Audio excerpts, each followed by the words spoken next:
साम्राज्य न्यूज, सामान्यांचा असामान्य आवाज। पक्षातील कोण लुच्चा कोण प्रामाणिक कार्यकर्ता हे ठरवण्याची वेळ आली असा सवाल उपस्थित करत पक्षाच्या वरिष्ठ नेत्यांकडे तशी मागणी करणार असल्याचे सांगत लसीकरणाच्या कारणावरून सुरेश पाटील यांनी सभागृह नेत्यांवर आपली तोफ डागली। शहरातील लसीकरणावरून गुरुवारी आमदार, महापौर, सभागृह नेता आणि आयुक्त यांच्यात बैठक घेऊन निर्णय घेतले जात असतानाच त्याच दिवशी भाजपाचे नगरसेवक सुरेश पाटील हे देखील लसीकरणाच्या विषयावर पालिका आयुक्तांच्या कार्यालयात ठिय्या मांडून आंदोलन करताना दिसून आले। थोडक्यात काय तर थंडावलेल्या लसीकरण मोहिमेवर भाजपाच्या गोट्यात मात्र चांगलेच राजकारण तापले आहे। असाच काहीसा प्रकार गुरुवारी पालिका आवारात घडला। मागील काही दिवसापासून शहरातील लसीकरण थंड आहे। पंतप्रधानांनी मोफत लसीकरणाची घोषणा करून देखील लसीकरण मोहीम का बंद आहे असा सवाल उपस्थित करत भाजपाचे नगरसेवक सुरेश पाटील हे पालिका आयुक्त कार्यालयात उपस्थित झाले। सुरेश पाटील यांचा पवित्रा लक्षात येताच अतिरिक्त आयुक्त विजय खोराटे यांनी सुरेश पाटील यांना सन्मानाने आयुक्तांच्या केबिनमध्ये बसवले। मात्र सुरेश पाटील यांनी लसीकरणाच्या मुद्द्यावर आंदोलन करण्यापूर्वी कोणत्याही पक्षाच्या वरिष्ठ नेत्यांशी किंवा पालिका पदाधिकाऱ्यांशी चर्चा केली नाही, तशी पूर्वकल्पना देखील दिली नाही। सुरेश पाटील हे नेहमी आपल्या स्टाईलने आंदोलन करण्यात माहिर आहेत। 2 तासाच्या ठिय्या आंदोलनानंतर 3च्या सुमारास पालिका आयुक्त हे आपल्या कार्यालयात पोहोचले। पालिका आयुक्तांनी सुरेश पाटील यांचे म्हणणे ऐकून घेतल्यानंतर लसीकरण बाबतीत हतबल झालेल्या पालिका आयुक्तांनी शासनाकडून जोपर्यंत लस उपलब्ध होत नाही तोपर्यंत मी काहीच करू शकत नसल्याचे सांगत सुरेश पाटील यांना शांत करण्याचा प्रयत्न करत होते।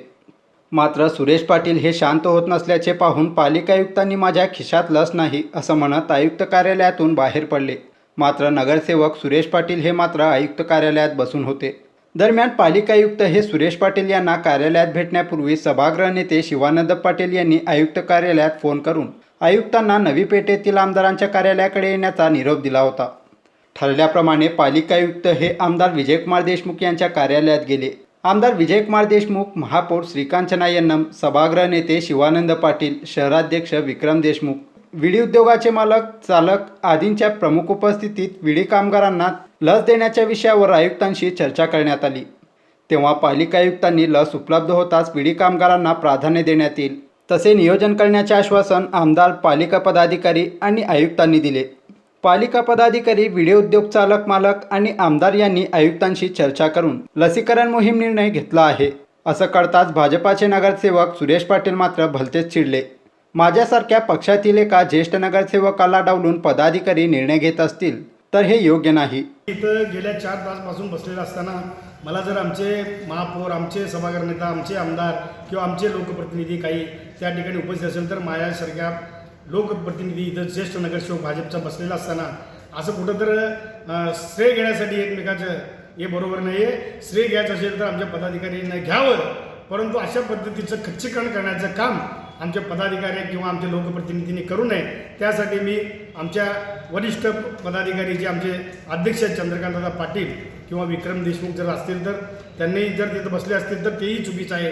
कारण त्यांनी मला विचारलं पाहिजे, अण्णा तुम्ही काय करायला, जेणेकरून एखाद्या चांगल्या नगरसेवकाचं नाव बदनाम करण्यासाठी कुणी जर करत असतील तर ते मी खपवून घेतलं जाणार। पक्षातील काही लुच्चे नगरसेवक माझे मूल्य कमी करू पाहत आहेत। अशा लुच्चांची तक्रार पक्षाच्या वरिष्ठांकडे करतो। अशा फळफळ करणाऱ्या कुत्र्यांची जागा दाखवून देतो असं म्हणत सुरेश पाटील यांनी सभागृह नेत्यांवर अप्रत्यक्ष तोफ डागली। कधी एकाएकी पडत नाही। सुरेश पाटील हे भारतीय जनता पार्टीचा कार्यकर्ता होता। भारतीय जनता पार्टीचा नगरसेवक 5 टर्म झालं निवडून आलं आहे, 25 वर्ष झालं नगरसेवक आहे। माझ्यासारख्या सच्चा कार्यकर्ता असल्यामुळं मला या ठिकाणी 5 वेळा म्हणजे 25 वर्ष नगरसेवक भारतीय जनता पार्टीने केलेला आहे। कुणी जर लुच्च्या कार्यकर्त्यांनी जर कोणी गडबड करत असेल, गडबड आणि बडबड, किंवा मला जे काही महापौरांनी जे अक्कलपट्टी म्हणजे निलंबन केलं आहे ते कारण योग्य होतं, त्या ठिकाणी मी प्रश्न उपस्थित करण्यासाठी मागणी केलो। महापौरांनी त्या ठिकाणी वारंवार मला विनंती करत होते की माझं ऐकून घेतलं नाही, म्हणून मी त्यांना विनंती करत होतो। मी त्या ठिकाणी माईक वगैरे फेकलो किंवा महापौरांना काहीतरी उद्देशून बोललो, त्यामुळं 1 दिवस निलंबन महापौरांनी केलेलं ते योग्य आहे। परंतु या ठिकाणी महापौरांनी जे काम केले त्याबद्दल दुमत नाही आहे।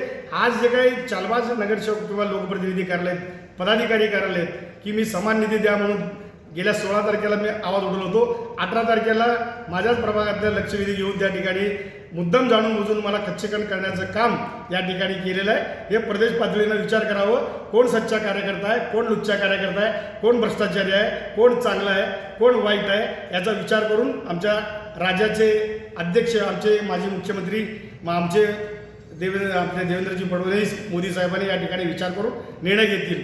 कुणी तर लुच्च्या कार्यकर्त्यांनी माझ्या विरोधात आवाज उठवत असेल तर मी कोणाच्या बापाला मी घाबरणार नाही. नेहमीच आपल्या स्फोटक वक्तव्याने वादाच्या भोरात सापडणाऱ्या सुरेश पाटील यांना या वक्तव्यानंतर पक्षाचे नेते अभय देणार की त्यांच्यावर शिस्तभंगाची कारवाई करणार याकडे आता सर्वांचे लक्ष लागून राहिले आहे.